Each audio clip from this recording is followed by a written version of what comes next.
Welcome everyone to this episode of Cash and Shoot PR, the podcast, season two. Want you to remember to subscribe to Cash and Shoot PR, the channel on YouTube, and is your channel of Puerto Rican basketball on YouTube, and follow us on Instagram, Twitter, and Facebook as well as Cash and Shoot PR. Today is a very special day. We have one of the toughest, a very special player who represent us with pride. And he has a tough run, but here doing what he loves. Emmy, I want to welcome you to Catch and Shoot PR, the podcast. Man, I want to say thank you for having me, and I love the platform you putting out there for the people in Puerto Rico, man. Great. You're welcome, Emmy. Emmy, how's everything going on right now? How you doing? Everything is good. Just trying to be as calm as possible and steady as possible. Throughout the pandemic right now, but doing pretty well. Cool. And I'm going to ask you a question for starting on with all this stuff. Um, the last tournament you play or you start playing with, you play with Flor Melendez. Yeah. One of the, if he's not one of the most respected coaches in Puerto Rico. How's that experience?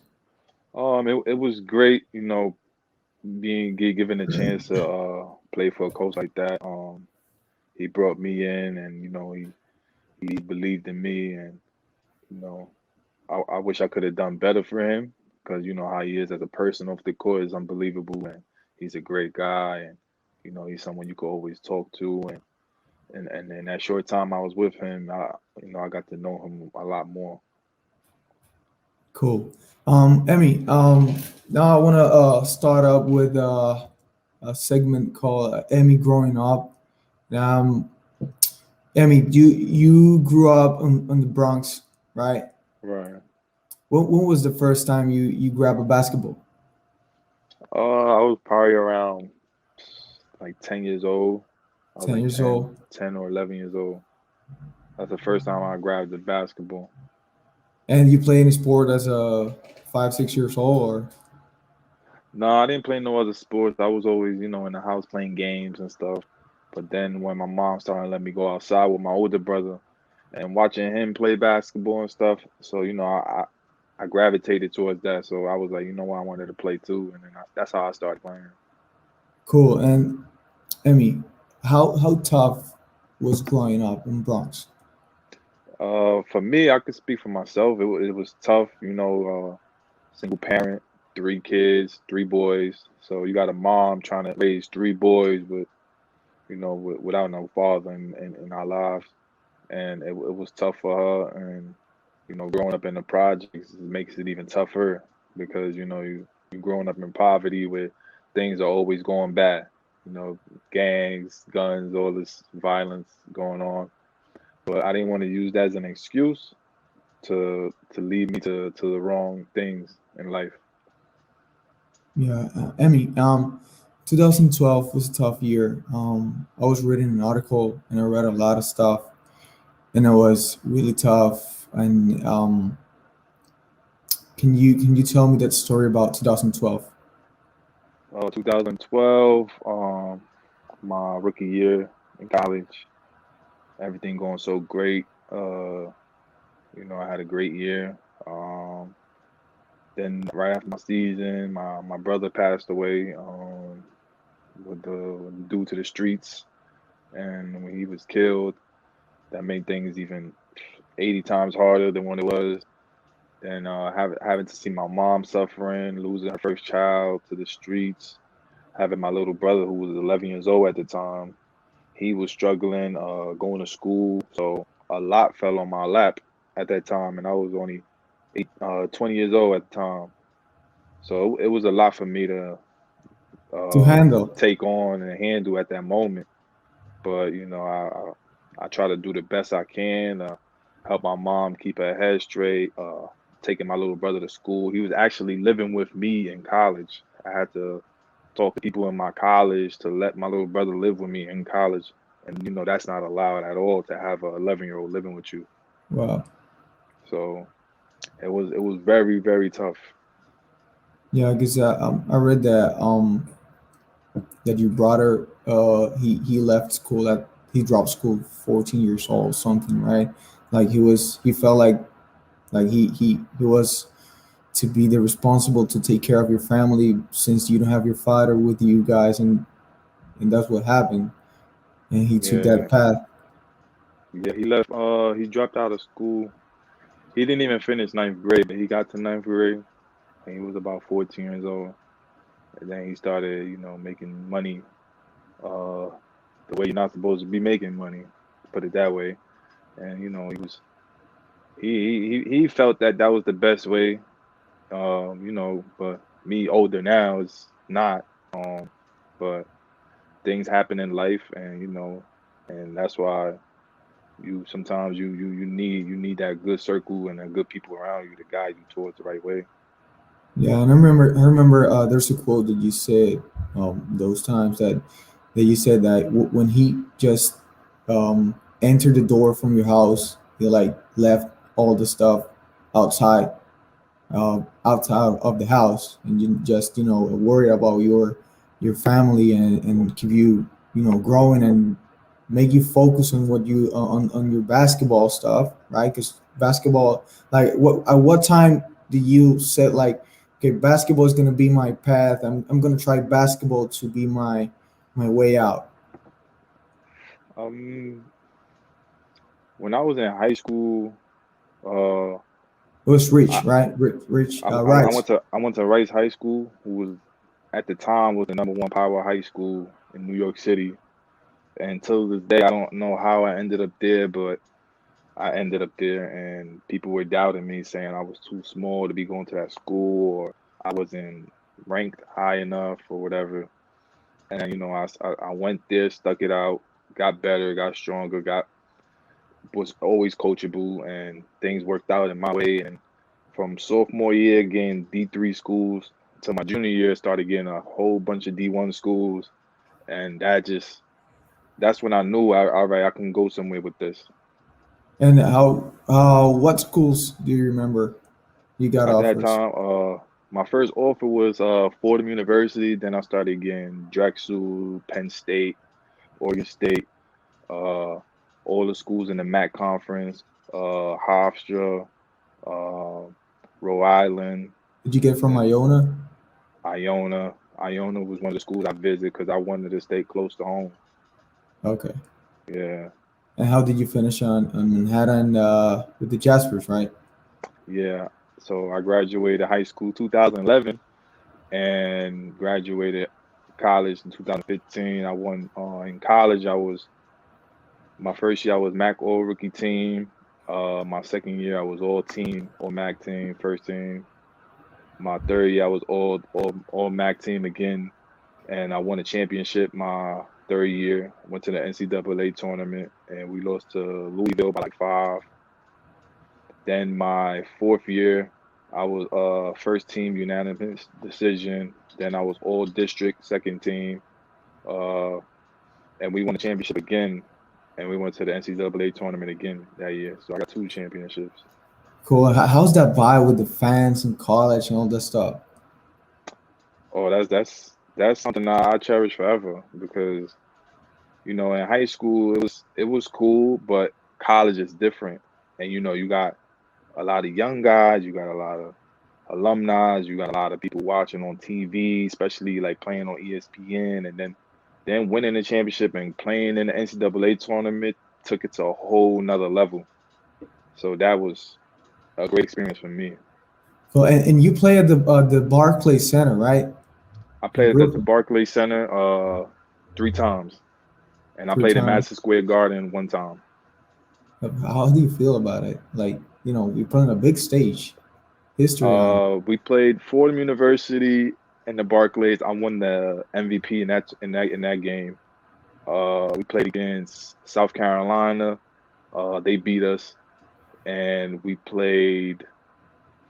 Ooh, I can't remember that third game we played in the Barclays also, and then in Madison Square Garden we played against Rutgers. We came up short, but I had a great game that game too. So that felt great. Who don't want to play in Madison Square Garden? Yeah, it's Like, crazy. come on, man. That was different. That was a dream come true for me because my mom was there and my family was there to see me play. So, Oh, yeah, I imagine. Do you have any story on college, specifically on college? Any story, any particular funny story, challenging story that you can share with us? You remember any roommate, any practice? uh, I think my first year, uh, I was just coming from where I'm from. I never cared. I changed so much though, but I never used to care. I was kind of crazy. I was kind of wild. So when I first went there, like, I was just doing things that like people would laugh at. Like if I get mad in practice, I'll kick the ball. I remember it got stuck up on something at the top. My coach made me go get it. My coach used to always kick me out of practice, and he used to make me run around the arena. So I was always like a clown. And then come to my senior year, I became like the leader, the always focused guy. So Emmy yeah, changed. yeah, I It was changed not the so same much. Emmy. Not the same. It was leadership mentality. Yeah, Um, let's move to BSN. 2015. You were the pick number two on yeah, 2015 draft. That was in the first round, obviously, and then you were sent to Aguada. You were sent with a first round pick to Aguada for Victor list, yeah. and but you didn't play 2016 or just one game. I Uh, played. I or did go a my. couple games. Yeah, I think it I was like played like seven a games. couple games. I came real late because I was in. I was playing in Spain my first year. So that them in Europe they like 8 10 months. So I came super late. But I remember when I came late, that was Aguada's first year, and then I was like, man, I should have came here from the beginning. But yeah, I came real late, like maybe 5 games before the playoffs started. Okay. And you mentioned something about Spain. How did that opportunity came up, like overseas? Uh, it, to be honest, it was one of the options on the table. Graduating college, I was coming off real hot. NCAA tournament, MVP, everything. Yeah, So you got a great senior year. so I just my older brothers like Edgar Sosa, James Feldean, those guys that they from the Bronx, they older. I looked up to those guys, so they always told me like, man, go to Europe, like give it a shot first before making a decision. So I stuck it out and gave it a shot, and it went well for me. It went well for me, and I'm happy with that decision. But it was a totally different experience for me because I went to college in New York. I'm from New York. Now my first job is all the way across the world, and Way ten different. hour 10 hour bus ride. I mean plane ride and time difference, different food, different kind of people. So I had to adjust to that. Yeah, it's like and for a rookie because you just got out of college. Yeah, so You it know, was like hard. It was tough for me in the beginning, the first 3 months. Then after that, I adjusted pretty well. yeah, how like you alone, no family with you. No It's family. I didn't go home at all that year. It's my first time. So and it puts you in a position like it's your first contract or as a professional, right? That was your first pro, yeah, so like you gotta take it. You have to you don't have to, you can't waste that opportunity yeah, as a because pro. that jobs are slim nowadays, and there's Yeah, so many great players. So if you don't take the opportunity, there's another player behind you who will take it right away. So yeah. I took it and ran with it, and it's my first year, so I felt a little bit of pressure of going out there having to do well. Hmm. And I heard of a lot of stories about guys getting sent home and stuff like that. So I didn't want to be that guy. No, definitely not. Yeah. What do you remember? As a second year player, you went to 2017 and you went to the semifinals with Arecibo. You played 7 games. What do you remember about? What do you remember the most on that season? Man, I felt like we would have won that series. We wouldn't won the championship because I think they ended up winning the championship, right? Or No, did that they lose? was They lost. Quebradillas. They lost the Quebradillas won seven that year. games. They lost Yeah, to seven, but I feel like we would have got by them. We would have won the championship. But what I remember is that we had the chance to win it because we was up 3-2. So we had two games to win one, and we came up short. yeah. You got a great team that year, and then, um, but you were 40 minutes away to the final. That would be a very different. Emmy, 2018, you got diagnosed. It was 2018 you got diagnosed, right? 2018, the Like, ending of 2017. Yeah, and what do you have in your mind when you get that, uh, you know, those news and you have to deal with all that stuff? What was your mentality on it? man. When I got them news, I was in the championship in Mexico at the time. Uh, and when I got that news, it was kind of so random out the blue because it's like I don't smoke, I don't drink, I don't eat bad. Like, so I'm like, man, I don't have a family history of that. So I And was it's like, just why? like, yeah, I was just wondering why, what happened, what's going on. But what I was thinking, the crazy thing is I wasn't even thinking about dying. I was thinking about, man, I can't play basketball no more. That's the only thing For that came to real? my mind. Yeah. So What you was the could call, first thing? yeah, people think I'm crazy, but it's the truth. Because, this basketball saved my life. So Yeah. that's the only thing I was really thinking about. And you won the battle. You returned and you won a chip. Yeah. Talk me about that. What was the meaning, like the meaning of that chip for you that year? That's just God working his magic, trying to give me light at the end of the tunnel, trying to give me hope, you know. And, it meant a lot for me because, I went through a lot that year. So to come back and be in a championship team and go for that championship run and win the championship meant a lot to me, especially with a group of guys who enjoyed playing with each other. And I haven't been on a team like that in a long time. And how special is Aguada for you? Aguada is special because they believe in me. They didn't have to sign me that year. They could have told me, man, just wait it out. Come next year. They were happy to bring me back. They embraced me with open arms. Uh, they offered me a multi-year deal without knowing how I was gonna come back. Uh, so Yeah. Aguada is a special place in my heart, and uh, I think I'm gonna be one of those players that play on one team for my whole BSN career. Wow. And I was about to tell you Let me that turn this year. light on real quick. I'm gonna Oh turn the yeah. light on. Yeah.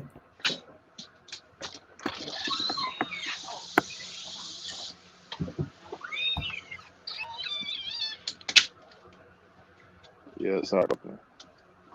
No, you good.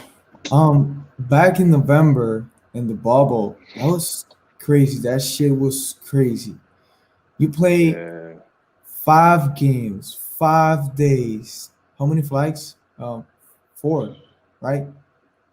Two or four. You made a for stop, or you were, or we was not. stopped, we stopped, and then took a break, and then got back on the plane. So, but it was like 6 hours, like 6 or 7 hours going there, and then like 6 7 hours coming back. Hey, how did you did it? We played 2 games back to back to come back, fly overnight, and then I got there to the bubble like at 6 in the morning, and then You played. and played that same day. And I kind of like my calf kind of like started cramping on me. I played maybe like 10 minutes, That's when I was like, oh man, I can't That go was today. But you play like 12 Mike minutes, like West, 12 minutes at like first. Mike West, I Yeah, think it was. Yeah, it's so that crazy. was just the fatigue. That was just the fatigue, I think. Oh yeah, definitely. It's like the jet lag.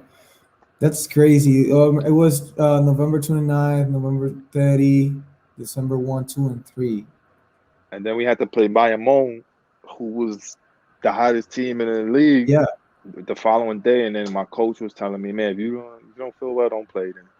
Then I'm like, man, we in a position where we have to win every game as much as possible. So I was like, you know what, I got to give it a go. yeah. Like Um, they told you like, hey, we know you fatigue, and you play by yourself, like by your decision. yeah, so that's just me as a competitor. I just like, you know what, if I'm not gonna be able to score, let me rebound, let me defend. If I'm not gonna, Do let something, me help whatever the I can team do. and anything I can do, use my IQ to help the team. That was And we went out there and won that game.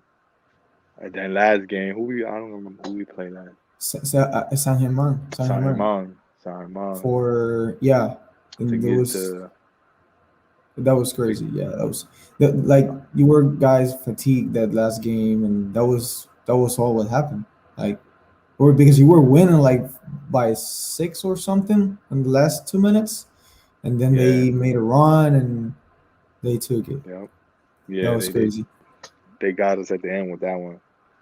But there's nobody to blame. Things Yeah, happen. things happen. People tested positive. We had to leave the bubble. It was just, it was tough for us. So Thank there's God, no like at the excuses. end, yeah, thank God you at the end play. Like like Yeah, you still made it like to play. yeah. Um, It sucks because we was all there a and couple you want to weeks defend the early. championship.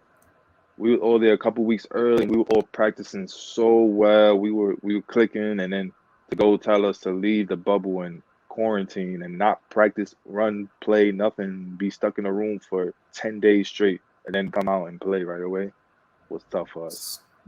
Stuff. You did very good. With all the stuff, you did great. Like for me, I don't know what you think. I know you would like to accomplish more than that, but it was all too many games in sort of short period of time.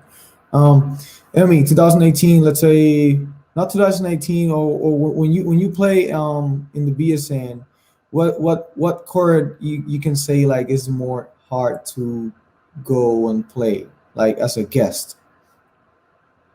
It's hard.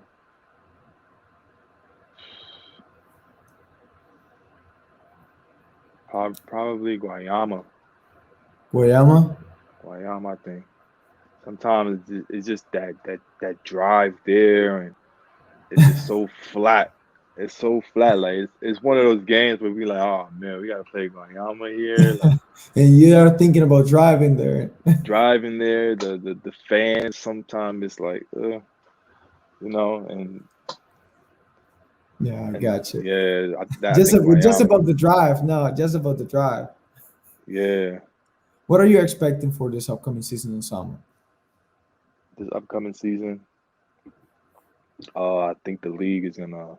I mean, if it comes through with more teams and everything works out with the fans coming back, I think the league will take that next step in being better. Um, and for us as Aguada, Santeros, I think we're going to be back in the mix. I think people are going to count us out, which is good. I think we're going to be back in the mix though, and guys are going to be back. A lot of guys are going to be back healthy, like Alex Abreu, who was banged up, who was fighting through Yeah, injuries as our starting point guard. We're still trying John to figure out who we're Holland. gonna. John Holland, a potential coming back to. Hmm.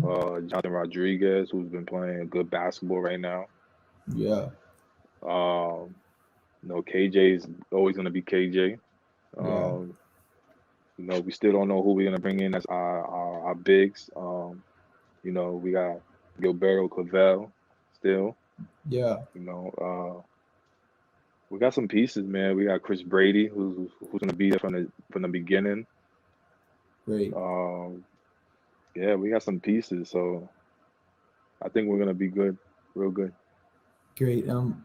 Emmy, let's go. Let's go talk about a little bit about the national team, and when did you get that first call, that first approach to get you on the national team?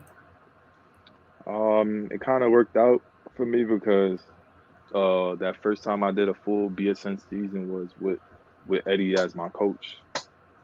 So with having Eddie so close by, he's seen more what kind of person I am more than a player. So what kind of person I am, the kind of work I put into this, how I am as a teammate, how I'm so coachable. I'm not a head case. I don't give no problems. No You know, ego. no, yeah, no ego, no. So he Oh, he, he wanted to give me that opportunity before, because I'm half Dominican also. So oh he yeah. wanted to give me the opportunity, and it worked out when I got the opportunity to go try out. I did what I had to do, and it worked out for me. Any game in particular with the national team that was very special for you? The first one, or Yeah, it was special for me, and learning the history of it and the pride and playing for the island, and it was so special for me, especially for my mom. She's from Mayagüez, so and gotcha. she haven't been there for over 30 years, and then she was proud. So Cool. Emmy, I have a comment. Back in 2018, I was able to be on the locker room with the national team, and I remember Gary putting on his wrist taping. He got your name on it. I remember some of the guys writing your name on all of the or the shoes or whatever on the prayers you were on it. How did you feel that love, that support, and that difficult times back in that year? All I remember all those guys giving all the support for Amy and the prayers. That was special. it was super special for me because watching those games and hearing about things like that, and those guys always reaching out to me when I was basically in my deathbed, how people would say. They got me through. They pushed me to get through what I went through, and going through chemo and having days I wanted to give up on myself and not go through stuff like that no more. Just and I still speak to those guys to this day. Like, just we call each other. I random FaceTime them dudes, or we talk all the time. And those dudes is more than teammates to me. Yeah, they turned into a family then. Yep. They turn to a family, especially, I always tell Gary how happy I am for him because I remember the first time we played together on the national team, we was 17 years old in the under 18 team, and I remember how he was at that time, a little chunky dude, and now he's strictly business with his body, and he takes Yeah, this very serious, and I'm happy to see him out in Europe really doing well for himself. yeah, he's going great on it. Um, Emmy, do you have any particular story with the national team? Like any story with a roommate, with the coach, or whatever special relationship Uh, you got with one of your teammates? uh, Man, there's so many I don't even know. There's so many that I can't pinpoint one out, but like I remember having Ricky Sanchez as my one of my roommates one time, and then him having him as my teammate and winning the championship with him. I'll say Ricky Sanchez is probably the best vet He's guy I ever had, and nobody he's not replaceable, and I still talk to him to this day. To this day. um, he's one of my favorites too. I know him personally. He's one of my favorites. It's just I know that people doesn't realize who's Ricky for real. Like Yeah, people that know Ricky as a basketball player definitely don't know him as a they don't know him. as a player off as a person off the court. He's totally different. and Totally different. he's a great guy. Like you're gonna miss out on if you don't know him. He's very smart. I like to talk to him. I remember last time we talked, we were like 2 hours talking shit. Like he's a good guy. You can speak with him. He had a lot of stories too. He's a great guy. He's a very good guy. Emmy, any advice that you would the best advice you can give to all of those young ballers out there? The best advice I could give is that not to let anybody outside of your circle or you know who's not with you from the beginning to put a limit on you. Don't let nobody put a limit on you. And just always keep pushing, keep striving, and like I said, yeah, don't put no limitation on yourself. The last guy who can do that is the man upstairs, and that's God. So just always keep working, and just stay true to yourself. Keep grinding. Keep grinding. Yeah. Emmy, we now have the catch and shoot segment. It's called Catch the Q, Shoot the A. I will ask you a question or tell you something, and you're gonna tell me whatever you think from the first sight. Favorite player of all time? Steve Nash. Steve Nash. Dope. Why number 22? My brother was 22 when he passed away. Okay. Who do you listen to motivate you on in a pregame practice? Eric Thomas. Cool. Can you give me your top five artists? My top five artists. Um, Drake. I like Future. The Baby. Um, Biggie Smalls, and I like Lil Wayne. Five. Cool five. Give me your all-time NBA starting lineup. All time NBA starting lineup. My point guard got to go with Steve Nash. You At got my it. two, That's a I'm gonna tough go. one. I'm gonna go Kobe. I'm gonna go small. I'm going small. I'm going Kobe, Jordan. At my four, I'm going LeBron. And at my five, LeBron. I'm going Kareem. Ooh, that's a good one. You have two Lakers on it. Yeah, Great. I'm going.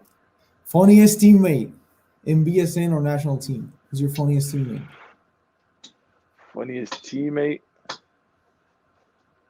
Um, Clavel's funny, man. I call him Goggles, but he's funny. He's funny. That's a funny guy, yo. He's a character. Cool. Tell me what can you tell me in Spanish? What can I tell you in Spanish? Um,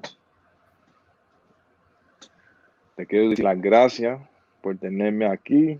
Um, y tú sabes que yo adoro Puerto Rico mucho. Um, y si Dios quiere, uh, shit, I don't Hey, know. bro, you got the accent, bro. If you start speaking Spanish, I would. I'll be speaking it though. I keep speaking. I gotta get in a groove though. I gotta be around a lot of Spanish people who don't know English like that, and then that's when I start really talking. But I'm definitely getting better at it. Definitely. Cool, cool. I appreciate the time you took out to be here with us. Really appreciate, and I want to tell you that I admire you. I respect you a lot. Thank you. I know a lot of people do it as well because you are an example. And like I said in the introduction, one of the toughest guy whoever put a jersey of Puerto Rico on it, and that's very special. And I respect it a lot, and I know the fans respect you too as well. And thank you for being here with us. Man, it's an honor, man, to hear those type of words coming from somebody with a great platform like yours. For real, man. And I'm just continue to keep striving and keep making Puerto Rico proud. Thank you, Emmy, and we wish you the best blessings. Be healthy to be with us. Hooping with Puerto Rico. That's great. We love to see you in the court. and I respect you a lot, Emmy. Thank you all for being here with us. Don't forget to subscribe and follow us on every platform: Twitter, Facebook, and Instagram, so you don't miss any content that we drop for you. And thank you. We'll see you in the next one.